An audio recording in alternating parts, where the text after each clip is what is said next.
Seguimos y desde luego vamos a comentar la noticia del día, no solamente en el estado y en el país, sino en el mundo entero, como fue el caso de la fuga, esta fuga pues sorprendente, inexplicable y que todavía la gente no alcanza a comprender cómo fue posible que se diera por la forma en que se dio, es decir, el túnel pues 1,5 kilómetros, ¿no? Es la noticia del día. Sí, la fuga de, pues, quién es nuevamente el narcotraficante más buscado, más poderoso, porque pues lo demuestra también con esta fuga, que es el Chapo Guzmán, el único además que logra fugarse 2 veces de un penal supuestamente de alta seguridad de México. Sí tiene récord en ese sentido, pero además yo creo que hay cosas, esta fuga deja muchísimas dudas, muchísimas interrogantes sin respuesta, deja algunas certezas pues que son obvias, la certeza es que se fugó y no está, la certeza también es que contó con una organización que lo apoyó con dinero, con recursos, con tecnología, con trabajo para poder hacer ese túnel, y desde luego pues también debió haber contado con algún apoyo político, porque es imposible que nada más la pura organización criminal pueda actuar por sí misma y hacer este hecho. Sobre todo también mucha gente no alcanza a comprender cómo fue posible la precisión para sacar un túnel de 1500 metros y que desembocara justamente en el único lugar que puede desembocar, 30 centímetros por 30 creo. Sí, en una casa en Obra Negra que se estuvo difundiendo, ¿no?, las imágenes. La verdad es que es increíble, ha dejado en ridículo también al gobierno mexicano, ha puesto en evidencia la corrupción, la fragilidad del sistema también de justicia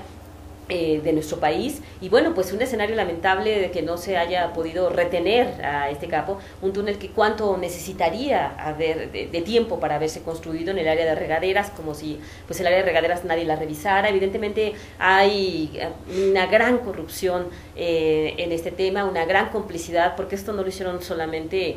unos cuantos trabajadores que cavaron el túnel. Sí, yo creo que aquí la cuestión está en que el propio presidente de la República reconoció que es una afrenta al Estado de Derecho, y cuando habla de Estado de Derecho, desde luego se refiere no solamente, el Estado mexicano lo integran pues todas las instituciones, el pueblo, el territorio, todo lo que es hasta la cultura, pero también en el aspecto institucional, los 3 niveles de gobierno, y esta afrenta al Estado, al Estado mexicano, pues incluye también el gobierno del Estado de México, al municipio también, es decir, porque si bien el centro penitenciario está en un área federal, pero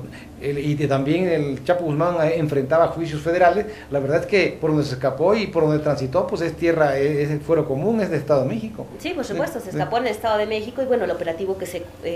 inició después, pues seguramente ya era demasiado tarde, ¿no? Porque además hay muchas críticas de que el anuncio de cuando se aceptó que había la fuga, cuando se comenzó a buscar y se dio parte a las autoridades federales, pues pasaron al menos 2 horas, 2 horas en las que por supuesto el Chapo ya no estaba en territorio mexiquense. Lo que también está por verse, sería bueno que se esclareciera si esta fuga coincidió con la gira del presidente en Francia o estuvo planeado para que representara un golpe de esto. Desde luego el presidente Peña Nieto tiene también adversarios internos en el propio PRI, desde luego que quieren ya desde la lucha interna por la sucesión presidencial del 18, pues ya está en marcha, y desde luego independientemente de que esos grupos de interés que quieren disputarle la hegemonía del PRI para el 18 hayan tenido que ver o no con esta fuga, pues sí lo favorece, porque al presidente lo debilitan y a su grupo lo debilitan, ¿no? Sí, por supuesto, es un golpe político también muy fuerte, que lo deja muy mal parado en el mundo, en el país, que golpea evidentemente su popularidad, la credibilidad en el Estado,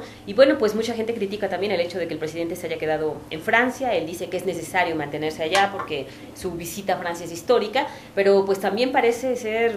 como minimiza el asunto, ¿no?, que no acepta la crisis que tiene, y porque el escándalo es internacional, era el capo más buscado, el hecho de que lo hubieran capturado fue uno de los principales logros de Peña Nieto, y algo de lo que más le reconoció los diferentes países, principalmente Estados Unidos, que además había luchado por extraditarlo, pero no había podido. Yo creo que la captura del Chapo Guzmán pues fue la más importante, recaptura en este caso porque se había fugado ya en 2001, pero fue el logro más importante en la lucha contra los grandes carteles de la droga y específicamente contra los capos, que parece que no se vio mucho, no tuvo relevancia en cuanto a los niveles de seguridad y de violencia, porque siguió igual, ¿no? Pero de todos modos era muy importante esta captura, que ahora se va, pues la verdad que se pone en ridículo, y yo digo que fue una afrenta, definitivamente fue una afrenta. No sabemos qué consecuencias vaya a tener en el mundo delictivo, es decir, si vaya a volver a su organización a estar como estaba, si vaya a haber pugnas porque no lo quieran dejar que reasuma de nuevo todo el mando, pero lo que sí está viendo es que tiene mucho respaldo porque pues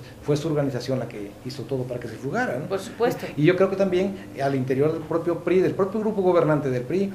tiene consecuencias, porque por ejemplo va a quedar muy mal el secretario general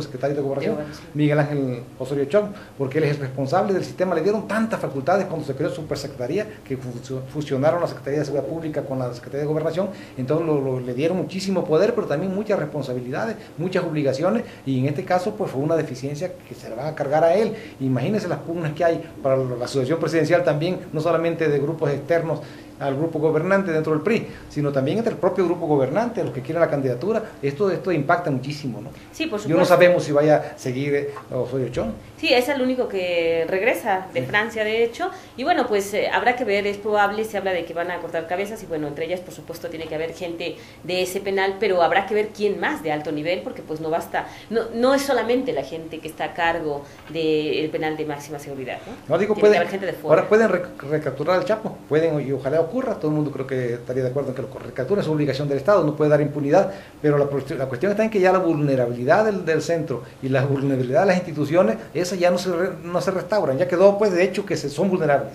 y que son débiles. Sí, efectivamente. Y hablando de penales, pues también una gran corrupción en los penales del Estado de México. Sí, efectivamente, hicieron una revisión hace poco, hace un año hicieron una, ahora acaban de hacer otra, y lo sorprendente en el Santiaguito, que también pertenece al Moloya, porque el altiplano donde se jugó el Chapo, pues también pertenece al Moloya. Es más, inicialmente se llamaba penal de Almoloya, y al de Almoloya de acá le decían Almoloyita, y después le cambiaron el nombre, le pusieron La Palma, y después no les gustó, le pusieron Altiplano, se llama Altiplano, pues es el mismo. Entonces aquí en el penal de Santiaguito, que antes era Almoloya, y después que pusieron el federal le decían Almoloyita, hicieron un cateo, recogieron 65 televisores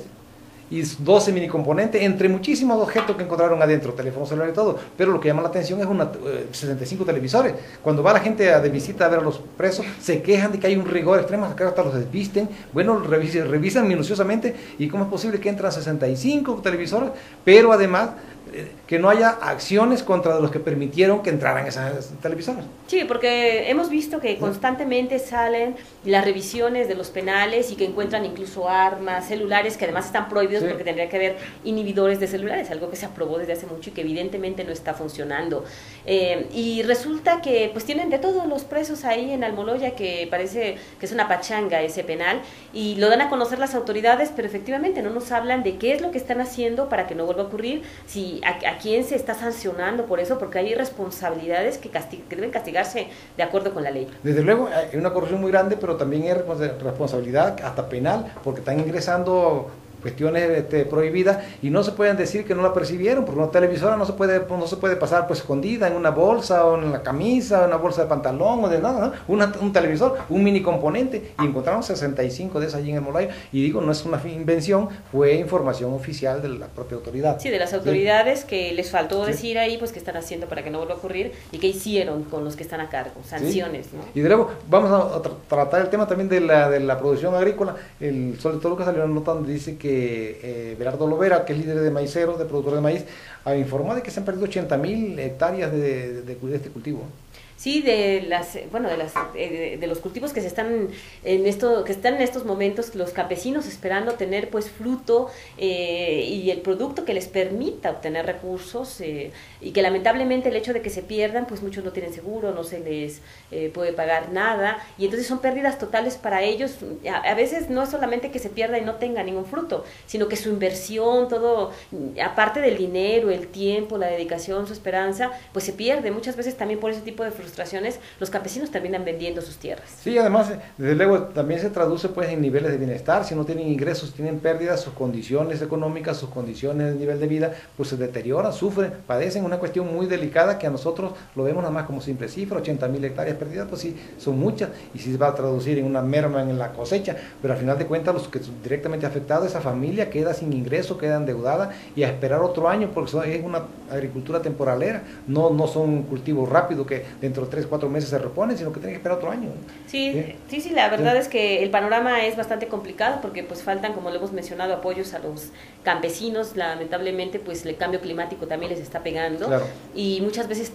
sacan créditos, tienen préstamos, y si pierden toda su cosecha, imagínense qué van a hacer, quedan endeudados y sin ninguna manera de obtener recursos, y muchas veces por eso pues recurren a vender las tierras, a pesar de que eso pues es peor. Y además es una cuestión de que no recogen ni para autoconsumo. Sí, no tienen exactamente ni para comer, pues. Sí, exactamente. Pero bueno, vamos a otro corte y regresamos.